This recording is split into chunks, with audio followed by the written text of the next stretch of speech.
Bueno, estimados alumnos, muy buenos días. ¿Cómo andan ustedes?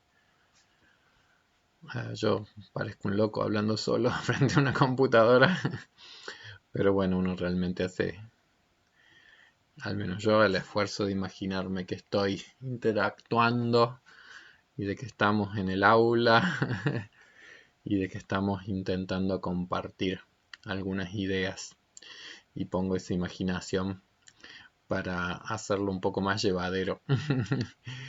Bueno, espero que se encuentren bien, espero que se estén cuidando mucho, que estén siendo muy prudentes en este momento en que la pandemia se ha puesto tan brava acá en la ciudad de Córdoba. Creo que hay que redoblar los esfuerzos para mantener los distanciamientos sociales y llevar adelante todas las recomendaciones que los sanitaristas realizan.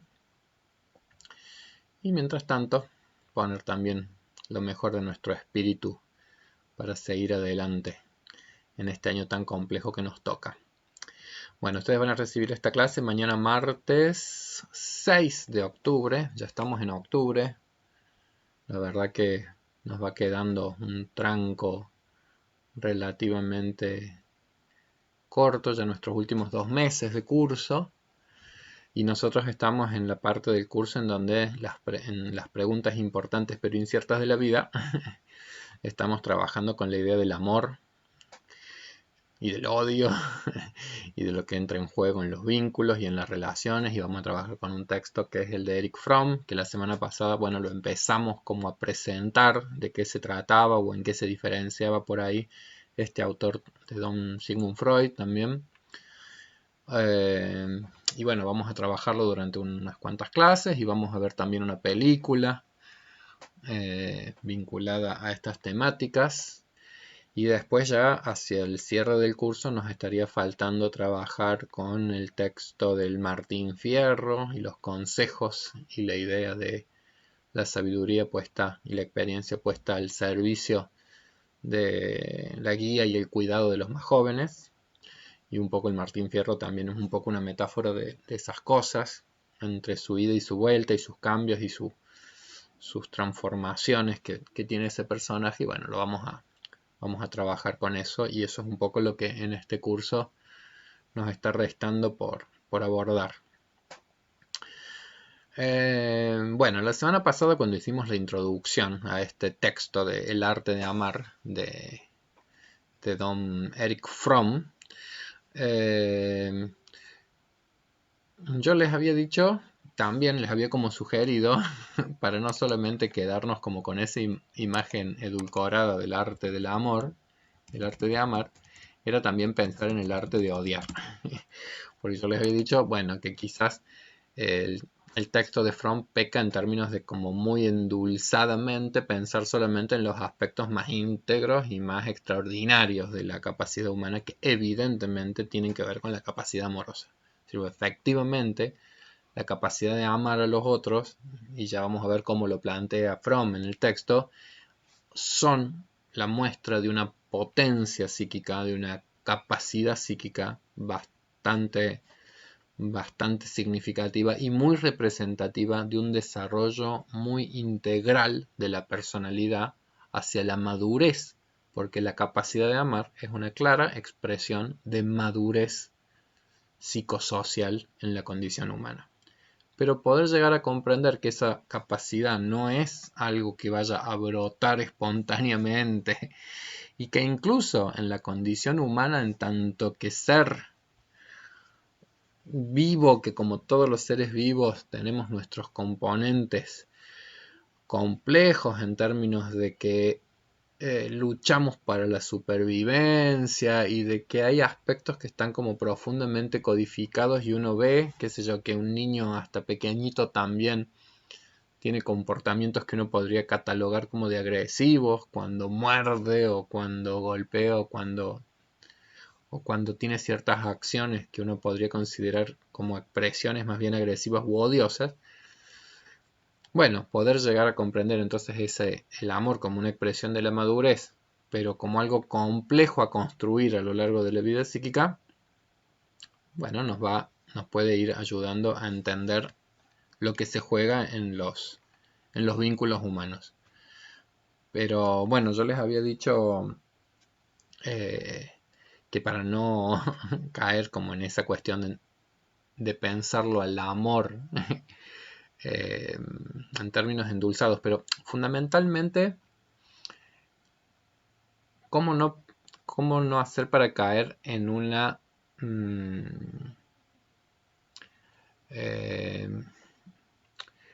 mirada sobre lo amoroso que sea no encuentro las palabras exactas con las cuales quiero expresar la siguiente idea. Es decir, sobre el amor a nosotros se nos ha predicado mucho. Es decir, ¿por qué? Porque el amor, como es básicamente uno de los elementos nucleares de prácticamente todas las religiones, el amor es algo que evidentemente se predica. Es casi como un mandamiento humano.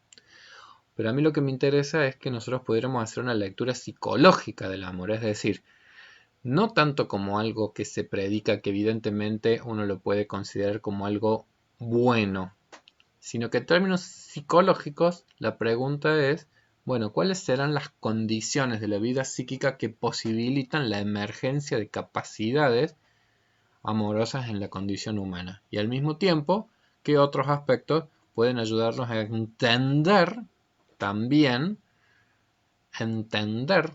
el porqué de la emergencia de otras emociones, como son por ejemplo las emociones odiosas, que también son muy parte de la condición humana? Y cuando yo digo entender, lo digo justamente para que no sea las cuestiones del amor o el odio entendidas desde una perspectiva moralista del fenómeno, sino una mirada más comprensiva del fenómeno. Porque evidentemente que en términos moralistas, lo primero que uno diría es, no, ¿cómo vamos a usar la palabra odiar? Odiar está mal y amar está bien. Sí, claramente que esa es lo que todo influjo educativo tiende a predicarnos de cómo debiera el deber ser del comportamiento humano. Pero cuando nosotros pensamos en términos de la sabiduría, nosotros tenemos que poder llegar a comprender la condición humana. Que comprender la condición humana no es lo mismo que juzgarla moralmente al comportamiento humano. El juicio moral va por un plano que es muy distinto al plano de la comprensión humana. Entonces, cuando nosotros pensamos en términos de la comprensión de las emociones humanas, sería importante llegar a tener una perspectiva amplia para entender el por qué es parte de la condición humana que emerjan en todos los vínculos esto que yo la semana pasada les decía que es el componente ambivalente que subyace a toda relación vincular, ¿sí? Es decir, en toda relación vincular aparecen cuestiones que son en alguna medida ambivalentes. Hasta las personas a las cuales más amamos, a las personas a las cuales más queremos, son también las mismas personas que en algún momento tenemos ganas de matarlas, o son las personas que por ahí en algún momento nos sacan de quicio, son las personas que despiertan en nosotros emociones que en muchos casos incluso nos parecen extrañas a nosotros mismos, nos parecen extrañas o nos parecen, más allá de que nos puedan parecer inapropiadas moralmente hablando, pero incluso pueden llegar a parecer cosas que nos son como extrañas. Y cuando digo extrañas a nosotros me estoy refiriendo a una instancia psíquica, extrañas al yo. Es decir, tal vez de repente en algún momento uno ha dicho cosas de las cuales se ha arrepentido o ha hecho cosas de las cuales uno dice, oh no, ¿cómo puede ser que me haya conducido de tal o cual manera? Y en algún punto digo emergencias incluso extrañas al propio sí mismo. ¿Sí? Entonces yo les había dicho que quizás hasta podía ayudar ver el pedacito, a ver dónde tengo la película, el pedacito de una película, acá está, que se llama Relatos Salvajes, que yo digo, es interesante esa primera escena. Son todo como una serie de cortos y el primer cortito de todos es esta escena que se llama Pasternak, en donde todos los personajes que están en un avión de repente empiezan a descubrir que todos tenían un punto de vinculación con un personaje, Pasternak.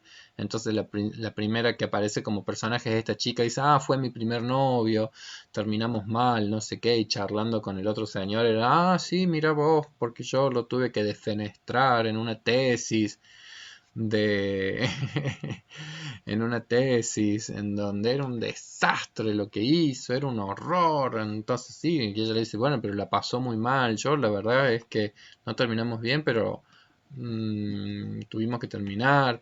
Lo engañé con el mejor amigo. Y de repente la señorita, la señora que está delante aparece también anunciando que ella lo conoce de la escuela y que ella tuvo la triste tarea de tener que anunciarle que se quedaba de grado, y aparece otro fulano que era de que trabajaba en casa tía, y ese enfermito del que ustedes hablan lo tuvimos que echar porque tenían conflictos con todos los clientes y no sé qué y no sé cuál. Y aparece otro compañero de colegio que también dice, señorita, pero si yo también iba a ese colegio, sí me acuerdo de Pasternak, ¿cómo le dábamos? Expresiones así como de bullying y de... Entonces de repente uno, ahí, este corto, es como que tiene esa habilidad, creo yo, ah, de irnos haciendo como comprensivo que en la condición humana hay mucho de componentes retaliativos en el comportamiento humano, ojo por ojo. Es decir, la comprensión de que en la condición humana, así como el amor es un desarrollo de excepcionalidad, integridad y madurez, el componente odioso también puede estar muy presente en el comportamiento humano cuando justamente las fuerzas que llevan al control de los aspectos más agresivos o más dañinos de la condición humana no pueden ser retenidas por componentes amorosos. Es decir, fíjense cómo, ahí es cuando yo digo, hasta esa película nos ayuda a entender de qué se trata un vínculo. ¿Sí? Es decir, porque Pasternak en alguna medida en ese corto nos va dando la pauta de que en algún punto su identidad se sigue sosteniendo a partir de una cuestión vincular con esos otros con los cuales uno se constituye. Nosotros nos constituimos a partir de relaciones vinculares y que evidentemente en todas esas relaciones vinculares han estado presentes ciertas ambivalencias.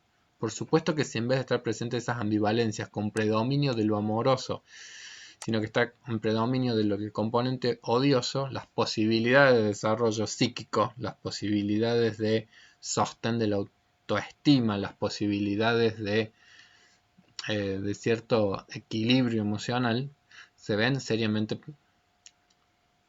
alteradas, como quien dice, o imposibilitadas, o perturbadas. Entonces, prácticamente uno incluso hasta tiene cierta... es como muy loco, porque uno dice, el fulano está manejando el avión y los va a mandar a todos, los lleva todos al infierno, a un infierno, a una cuestión catastrófica. Por supuesto que como una película uno lo toma con el humor, que es la intención última del director de la película. Pero yo a mí me gusta ese cortito porque digo, tomándolo con humor, pero tomándolo con humor uno puede de repente pensar en su propia historia de vida y decir, ¿y en qué momento de la vida, bueno, en algunos momentos de la vida, a quiénes hubiera subido yo a mi avión particular en términos como de ese deseo tan agresivo? La condición humana, digamos, evidentemente que incorpora tendencias muy agresivas en la condición humana, eh, y que quizás el moralismo a veces no colabora precisamente en su posibilidad de integración. Es decir, que nosotros podamos ser reflexivos y comprensivos de algunos de estos aspectos como los odiosos de la condición humana son significativos porque nos ayudarían a entendernos mejor a nosotros mismos en alguna de estas dimensiones. Estoy diciendo algo que pareciera ser moralmente incorrecto, decir, uy, pero no, no hay que odiar. No, bueno, una cosa es el deber ser y otra cosa es poder llegar a entender las emociones que nosotros sentimos y que están muy ligadas a cómo el otro despierta también en nosotros reacciones de distinta naturaleza. Si me voy a Pasternak, bueno, ¿cómo se habrá sentido Pasternak cuando los compañeros de colegio lo maltrataban? ¿Cómo se habrá sentido Pasternak cuando la señorita del colegio lo humilló ante otros compañeritos? ¿Cómo se habrá sentido cuando el crítico lo no sé qué? ¿Cómo se habrá sentido cuando un amigo lo traicionó con una novia? ¿Cómo se habrá sentido cuando la novia lo dejó? Bueno, toda esa multiplicidad como de experiencias, como quien dice, del orden de lo frustrante en la relación con otros, en general a todos y cada uno de nosotros despierta emociones que son agresivas, emociones que son lógicamente agresivas en muchos aspectos. ¿Sí? Piensen ustedes en un chico que sufre bullying en un grupo escolar, que de repente no pueda tener quizás la fuerza aguerrida como para poder sostenerse mejor, enfrentarse, armar lazos amorosos con otros que sean su grupo y que lo defiendan, iría llevando probablemente como un movimiento de retracción, quizás de inacción, pero si uno explorara o tuviese la posibilidad de explorar cuál es su universo de fantasías, probablemente podría encontrar en ese universo de fantasías cosas muy odiosas con respecto a los otros, ¿sí? En el, en lo de la película esta de Pasternak, a mí lo que por ahí sí me parece también interesante cómo uno lo va pensando es cómo han ido emergiendo toda esa serie de lazos que ha tenido ya en su vida adulta, pero uno de repente, con una concepción simple de la condición humana, uno inmediatamente se pregunta, dice, bueno, pero acá no habrá algo como histórico, no tendrán algo que ver también los objetos primarios de sus vínculos más primordiales. Y bueno, y evidentemente que termina estrellando el avión. Uno dice, qué raro que no estén los padres en este avión, ¿por qué no los ha subido? Bueno, la película está tan bien hechita que ese cortito termina justamente como uno dice, estos son los padres, sin duda, quien les está destinando el último de sus actos agresivos. Yo me quedé pensando por qué el director habrá pensado en este apellido en particular, Pasternak. Entonces me fui a estudiar a ver si existió algún personaje histórico importante y así fue como descubrí que esta elección de Pasternak no fue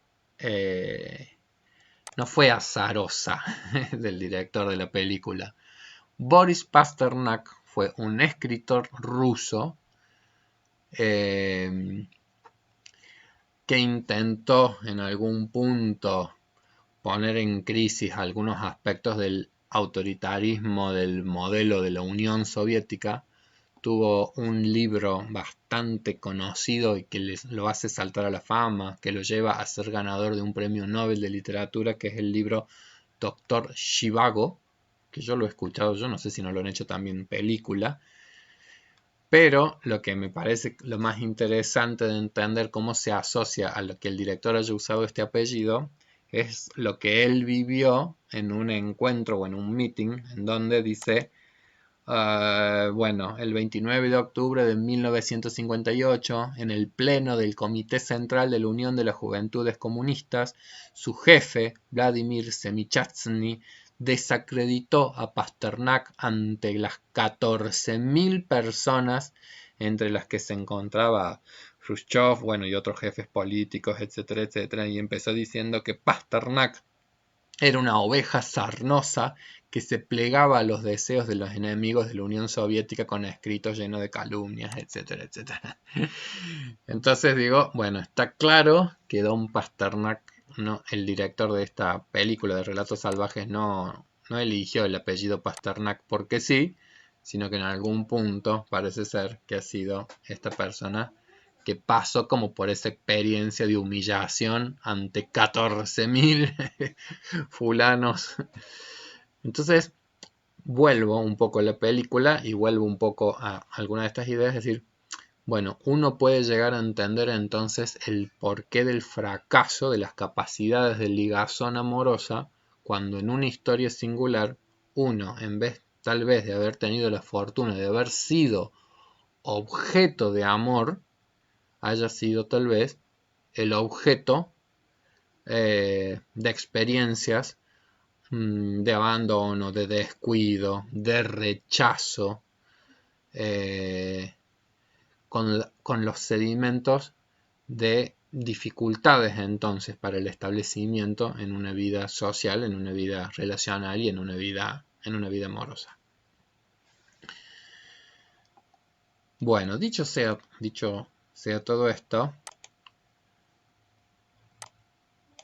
hay que entender entonces el amor como una posibilidad en el desarrollo humano que, lejos de ir de suyo, está más bien ligado como a una historia singular. Erich Fromm, en su libro, lo que plantea es, bueno, varios aspectos, pero arranca muy interesantemente por hacer una diferenciación del amor con tres grandes confusiones que él considera que existen con respecto al amor. Voy a arrancar primero con este chistecito que es de un humorista gráfico argentino que se llama Soca. Y me gusta mucho esta viñeta porque dice, bueno, nuestro amor es como el Titanic remolcando al Hindenburg. Igual allá vamos. Bueno, y todos sabemos cómo terminó el Titanic y cómo terminó también muchos de los Zeppelins, eso. Pero en el texto, Fromm arranca por hacer esto que él dice es diferenciar las tres grandes confusiones que existen con respecto al amor. La primera confusión que él considera existe es pensar que el amor se trata de un acto pasivo, pensar que se trata del ser amado y no del amar. Confundir el amor con un sentimiento pasivo cuando en realidad se trata de algo activo. Me detengo ahí entonces en esta primera confusión. Quizás después esa confusión la podamos llegar a entender mejor cuando hagamos la distinción entre lo que sería el amor infantil o los modos primarios de vincularnos con los otros, en donde en algún punto uno podría pensar que la clave justamente de nuestra constitución psíquica temprana tiene que ver con el haber sido objeto del amor de otros. Entonces en ese punto uno podría pensar, claro, en ese punto el amor es más bien como un sentimiento pasivo, entonces uno es amado por otros. Y en ese punto es casi como que nosotros diríamos, bueno, es casi como que una necesidad. Necesitamos, sería como la bendición, sería como una bendición el poder ser amados, el poder ser amado por otros. Cuando nosotros pensamos en Pasternak, yo digo, bueno, cuánto odio le generó, cuánta frustración le generó la separación, se ve con esta muchacha, como para que ahora la haya subido a un avión y la vaya a estrellar, como quien dice. Es decir, parece que el amor que lo unía ahora se ha transformado en un odio visceral. Es película, pero ¿cuántas relaciones nosotros conocemos en donde nosotros percibimos que justamente después de algún tipo como de desengaño amoroso, algún tipo de desilusión amorosa, puede ser que emerjan cuestiones de un elemento profundamente odioso en una relación? que uno podría decir, bueno, pero te unió, estuvieron en algún momento unidos por amor. Bueno, es que ahí nosotros empezamos a ver que esto del amor y el odio vienen un poquito de la mano porque nosotros en general nos es todo muchísimo más sencillo cuando el otro va en la misma dirección de nuestros deseos.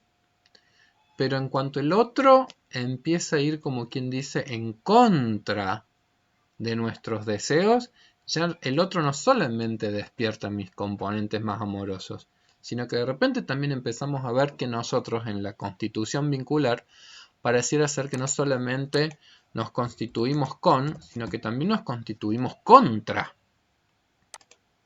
Y que de repente entonces el otro no solamente genera en nosotros un despliegue de aspectos más amorosos, sino que también el otro genera un despliegue de componentes más bien odiosos, de componentes más bien agresivos también.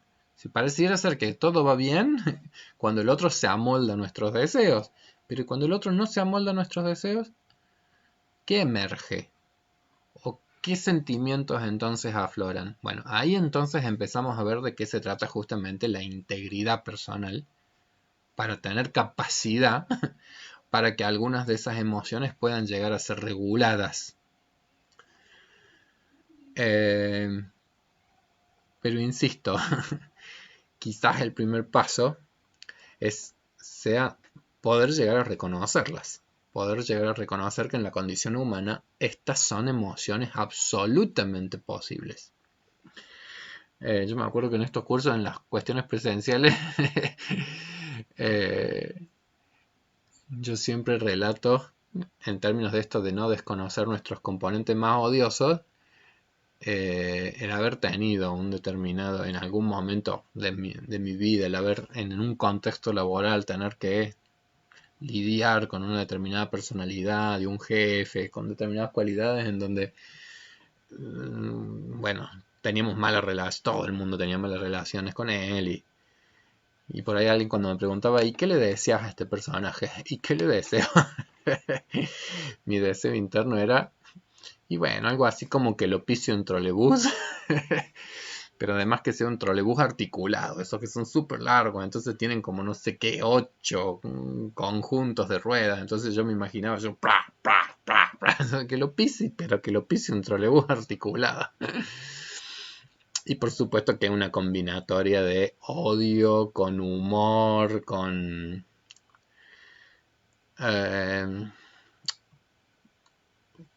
algo que es del orden, por supuesto, de la ética, que es que esto solamente era una fantasía. En ningún caso lo empujé, ni lo empujaría, creo yo. Pero era lo suficientemente complejo ese vínculo y esa relación, y había por supuesto cuestiones que eran del orden de lo laboral y de las cuestiones del poder que se juega en una relación laboral y de cosas abusivas, es decir, todo lo que entra en juego muchas veces en la vida cotidiana. Y además yo por supuesto que era una persona muy jovencita, tenía 20 y pico de años, muy inexperto en muchas cosas. Y como todos, cuanto más jóvenes somos, claramente hubiera sido uno de los que yo hubiera puesto en este avión hipotético que yo digo, ¿a quién subirías en este avión al cual vos destinarías como juego? Bueno, sí, una persona que creo que despertó de mí muchos componentes muy odiosos. Quizás una de las cosas que vienen con la madurez sea que justamente uno empieza a comprender mejor sus propias emociones y a empezar a lograr también muchas veces una mayor regulación de muchas de esas emociones, además de otras cosas como por ejemplo, bueno, un mayor afianzamiento en aspectos de la identidad y muchas veces el desarrollo de algunas estrategias o algunas cualidades para poder lidiar mejor en algunos vínculos con las personas, en algunos aspectos.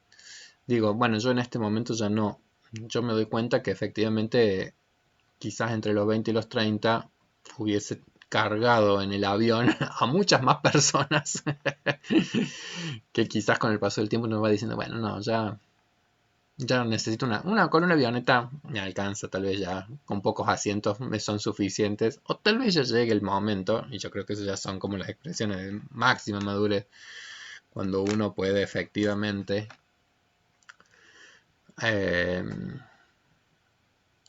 llegar a una mirada cada vez más amplia y cada vez más fraterna de las relaciones humanas y más comprensivas, fundamentalmente comprensivas de la fragilidad psíquica en la que se encuentra una persona que está en una posición muy odiosa para con los otros y para con el mundo. Bueno, evidentemente que uno se va transformando en un psicólogo por eso mismo y en un psicólogo comprensivo de un poco. Si Pasternak a mí me genera algo que es del orden como de la tristeza o de la pena, es que uno se lo está imaginando como una persona muy frágil psíquicamente y que es esa fragilidad la que le lleva a la imposibilidad de enlaces amorosos con otros y de una cosa muy sufrida en los vínculos con los demás. Esto es como complejo porque, digo, después por supuesto que en la vida concreta de todos los días, lidiar con personas que tienen ciertas restricciones en sus capacidades amorosas no es una tarea ni grata ni sencilla. Y evidentemente que esas expresiones de fragilidad tienen sus consecuencias en la vida vincular y en la vida relacional, ¿sí? Pero insisto, esa fragilidad está muy ligada a esa primer confusión que menciona Fromm. Pasternak es como un niñito que necesitaría lo que necesitaríamos todos los seres humanos en términos de constitución primera: ser amados, ser objetos del amor de alguien, para a posteriori, efectivamente, poder dar como ese pasaje ya en la vida adulta hacia la actividad amorosa, hacia el amor como una expresión activa y no como una cuestión de recepción pasiva. Ahí Erich Fromm también dice: ¿cómo lo vamos a percibir en el mundo adulto a las formas pasivas del amor? Cuando las personas en algún punto lo que están haciendo es, o a través del éxito, del poder, o de la riqueza, o de la atracción física, dice, todas esas serían expresiones desesperadas de cómo lograr el amor de un otro. La búsqueda del amor, la búsqueda del ser amado. Y entonces él dice, acá viene la primera confusión, porque el amor no se trata de una cuestión, cuando se trata ya en la madurez, no en la infancia, sino en la madurez, de una búsqueda pasiva, de un sentimiento pasivo, sino cuando se trata en realidad de la capacidad que uno activamente tiene de poder vincularse con el otro. Tiene de poder entonces enlazarse con los otros. A ver, acá hay otra viñetita de Soca. Dice, por favor, perdóname, te dejé porque me había olvidado que las mujeres no me dan bola. La segunda confusión. Entonces, pensar que el problema del amor no es una facultad, sino que se trata de hallar un objeto. Entonces, dice, hay veces que la gente cree que amar es sencillo y que lo difícil es encontrar un objeto apropiado para amar. Bueno, Fromm es como que invierte esa relación. Es decir, en vez de pensar que se trata del hallazgo de un objeto, él dice que más bien se trata de una facultad.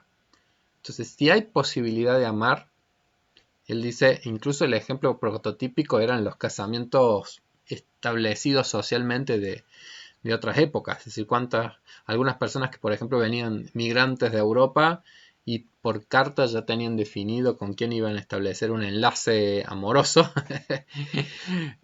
con quien ni se conocían, lejos del componente como de la unión romántica, el casamiento forzado que sería. Y sí, bueno, ¿y cuántas relaciones así funcionaron y funcionaron muy bien?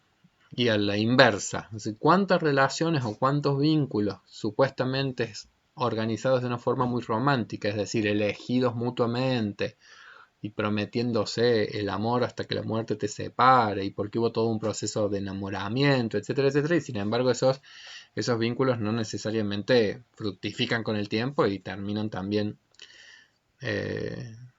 disolviéndose, como quien dice? Entonces, el autor dice, no se trata tanto de la cuestión del objeto, sino que se trata mucho más de una cuestión de facultad, ¿sí?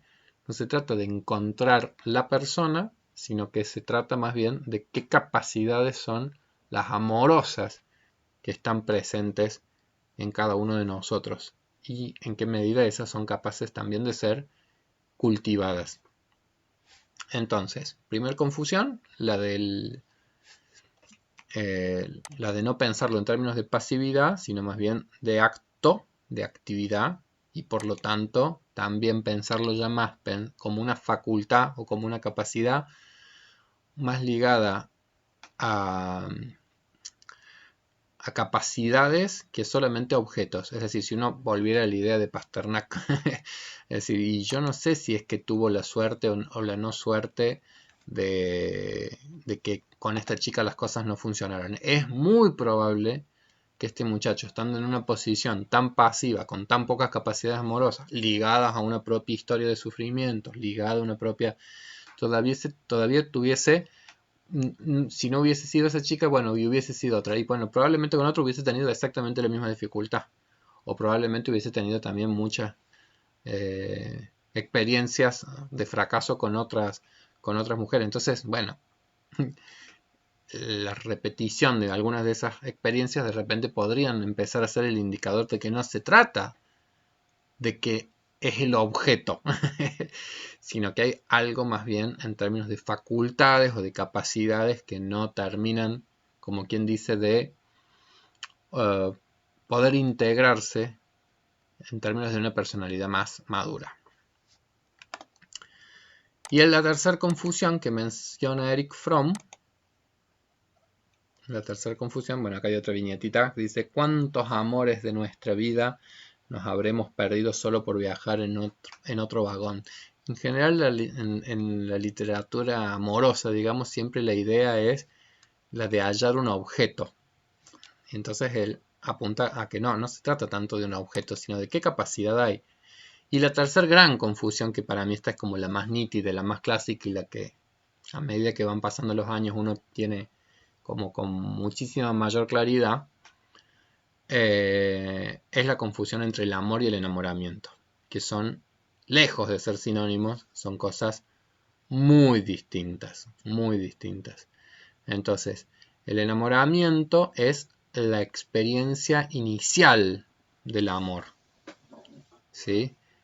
Entonces, hay también una tendencia muchas veces a confundir lo que es el estado del enamoramiento con el concepto de amor, que es algo como muy distinto. De hecho, es tan distinto que yo la definición que más me agrada de lo que es el amor es lo que queda después de la desilusión del enamoramiento. Si el enamoramiento es una fase o es una etapa que tiene que ver con ese descubrimiento de un otro del cual nosotros hablábamos, pero una fase en donde a ese otro nosotros lo idealizamos absolutamente porque hay una proyección narcisística como total, no parcial, sino como total, en donde nosotros hacemos un depósito masivo de todas nuestras ilusiones, expectativas, imágenes de grandeza narcisísticas personales que las ponemos en el otro. Entonces esa persona de repente es alguien que nos planifica, que nos vitaliza, que nos llena, como quien dice, de un exultante júbilo. Y como me acuerdo que aprendí siempre de una alumna del CEPRAN que decía, sí, el enamoramiento, pero pasa el tiempo y uno descubre que el príncipe azul destiñe. Y esa frase a mí me encantó, el descubrimiento de que el príncipe azul destiñe, todo destiñe. Si todo destiñe en la medida en que efectivamente, y de eso se trata un poco el amor, nosotros no estamos destinados ni a la perfección ni a la completud más extraordinaria, sino que estamos más destinados al amor humano. Y el amor humano, lejos de ser ese ideal que plantea el enamoramiento, que es como una fase bella, hermosa, porque la verdad que el enamoramiento es una etapa también preciosa de una relación, pero así como es preciosa, es absolutamente ilusoria y puede ser potencialmente muy engañosa, ¿sí? Entonces a mí me gusta mucho esa definición, de que en realidad el amor tiene mucho que ver, más bien, con lo que queda después del proceso de la desilusión del enamoramiento.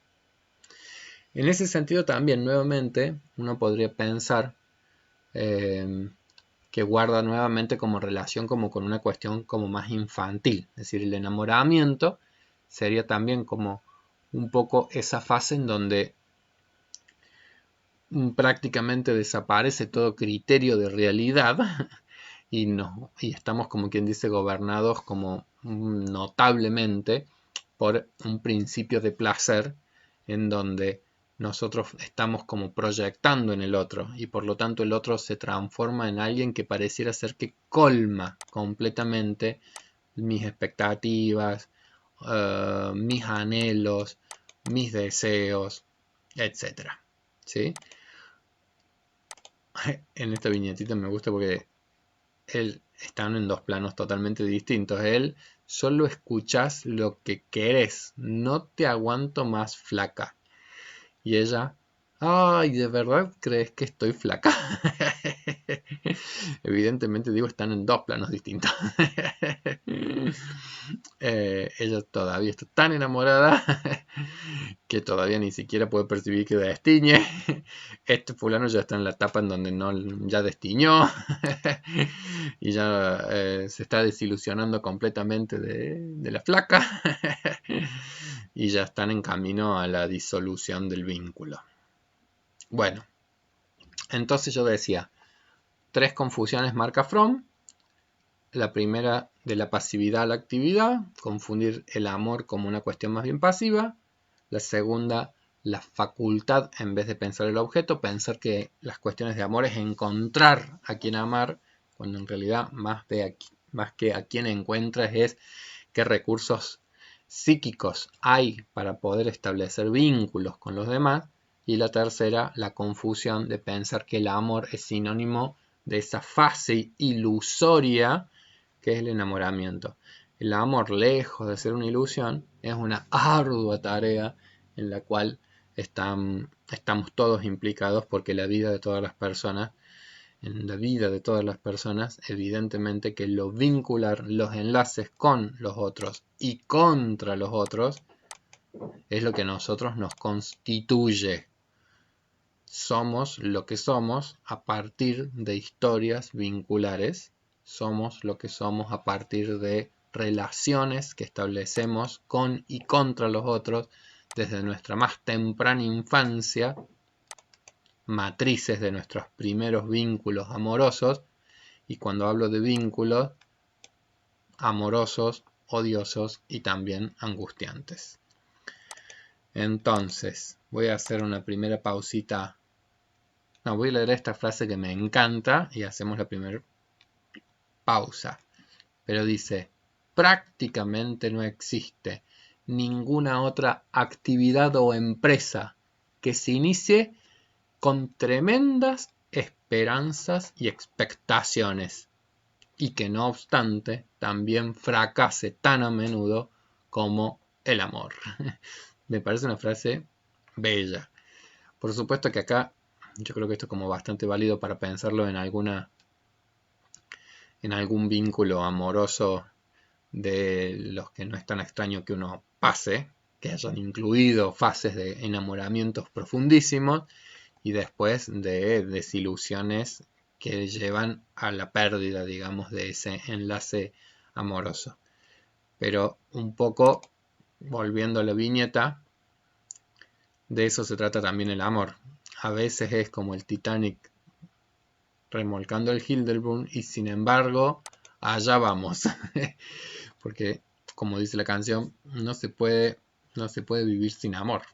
Entonces el amor, en algún punto, es difícil de comprender porque tiene componentes claramente muy ligados a la dimensión emocional, pero también es cierto que a medida que nosotros vamos envejeciendo, vamos tratando de comprendernos cada vez mejor en cómo nos vinculamos con los otros y somos a veces más capaces de ir reconociendo y regulando las emociones en nuestras propias vidas.